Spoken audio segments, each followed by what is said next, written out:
नमस्कार, business express में आपका स्वागत है। मैं हूं आपके साथ अंकिता और आइए अब खबरें देखते हैं विस्तार से। आदित्य बिरला समूह के चेयरमैन कुमार मंगलम बिरला की बेटी अनन्या बिरला ने अपने परिवार के साथ अमेरिका में नस्लीय भेदभाव होने के गंभीर आरोप लगाए हैं। उन्होंने कहा है कि उनके परिवार के सदस्यों को लॉस एंजलिस के एक रेस्टोरेंट से बाहर कर दिया गया। ट्विटर पर यह स्तब्ध कर देने वाला वाकया शेयर करते हुए अनन्या ने बताया कि वह अपनी मां नीजा और भाई आर्यमन के साथ स्कोपा रेस्टोरेंट में डिनर करने गई थी, लेकिन वहां के कर्मचारियों ने उनके साथ नस्लीय भेदभाव किया और एक तरह से रेस्टोरेंट से बाहर ही फेंक दिया।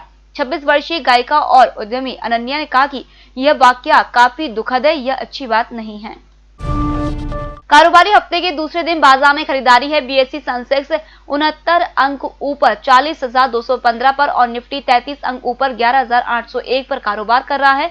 बाजार में ऑटो और बैंकिंग शेयरों में बढ़त है। आईटी और मेटल शेयरों में गिरावट है। निफ्टी में कोटक बैंक का शेयर 8% ऊपर कारोबार कर रहा है। एनटीपीसी का शेयर 2% ऊपर कारोबार कर रहा है। श्री सीमेंट और नेस्ले इंडिया के शेयरों में भी 2% से ज्यादा की बढ़त है। अदानी पोर्ट, ओएनजीसी और आईओसी के शेयरों में 2% की गिरावट है। इसके अलावा इंडसइंड बैंक का शेयर 1% नीचे कारोबार कर रहा है। सुबह बीएसई सेंसेक्स 53 अंक ऊपर 40,199 पर और निफ्टी 39 अंक ऊपर 11,807 पर खुला था। चीन को घेरने की तैयारी भारत की अभी भी जारी है। चीनी ऐप पर बैन लगाने के बाद भारतीय रिजर्व बैंक, शेयर बाजार रेगुलेटर, सेबी और कस्टम विभाग अलग अलग तरीके से अपना काम करते रहे हैं। रिजर्व बैंक जहां लगातार डॉलर खरीद रहा है, वहीं सेबी और कस्टम लगातार चेकिंग में लगे हुए हैं। जानकारी के मुताबिक रिजर्व बैंक लगातार डॉलर की धुआंधार खरीदारी कर रहा है। इसके पीछे जो कारण है और जो सबसे ज्यादा भरोसेमंद बात है वह यह है कि यह एक तरह से सस्ते चीनी आयात को हतोत्साहित करने और घरेलू मैन्युफैक्चरिंग को बढ़ावा देने का प्रयास हो सकता है।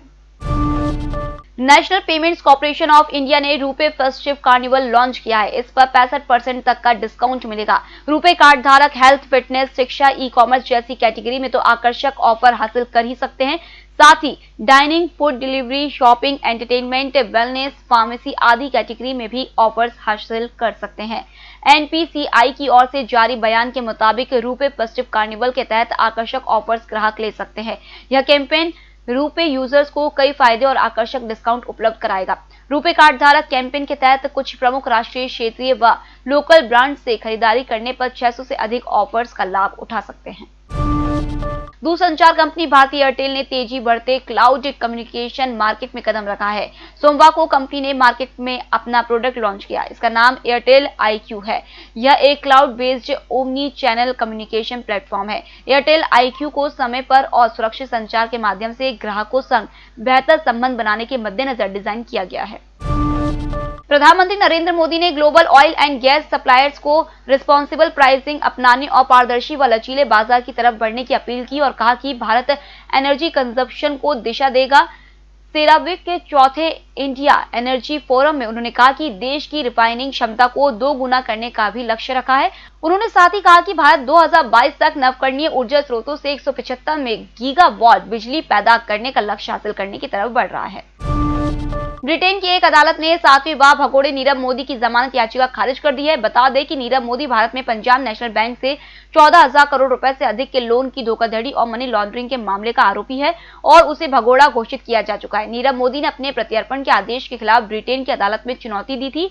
वे इस समय लंदन की वेंट्सवर्थ जेल में बंद है। यह मामला भारत की 2 जांच एजेंसियों, केंद्रीय जांच ब्यूरो और सतर्कता निदेशालय ने दायर किया था। आरोप है कि मोदी ने भारतीय बैंक के फर्जी सहमति पत्र दिखाकर बैंकों से लोन लिए और उस धन की हेराफेरी की। लंदन की पुलिस ने 19 मार्च को नीरव मोदी को गिरफ्तार किया था। प्रधानमंत्री नरेंद्र मोदी को $5 ट्रिलियन की अर्थव्यवस्था को हासिल करने के लिए कुछ और सालों तक इंतजार करना पड़ सकता है। ऐसा इसलिए क्योंकि देश की विकास दर अगले कुछ सालों तक एक सीमित दायरे में रह सकती है। हालांकि इस पर काफी कुछ असर कोरोना ने भी डाला है, साथ ही तमाम तरह के अन्य कारणों से ऐसा होगा। शराब कारोबारी विजय माल्या की यूनाइटेड ब्रेवरीज होल्डिंग्स लिमिटेड द्वारा कर्नाटक हाईकोर्ट के आदेश को चुनौती देने के लिए दायर याचिका को सुप्रीम कोर्ट ने सोमवार को खारिज कर दिया है। किंगफिशर एयरलाइंस लिमिटेड के बकाये की रिकवरी के लिए कंपनी को बंद करने पर रोक लगाने के आदेश के खिलाफ चुनौती दी गई थी। इसमें किंगफिशर एयरलाइंस लिमिटेड के बकाये की रिकवरी के लिए कंपनी को बंद करने पर रोक लगाने के आदेश के खिलाफ चुनौती दी गई थी। जस्टिस यूयू ललित की अगुवाई वाली खंडपीठ ने UBHL द्वारा दायर अपील को खारिज किया। फिलहाल इस बुलेटिन में इतना ही। आप बने रहिए ईएमएस टीवी के साथ। नमस्कार।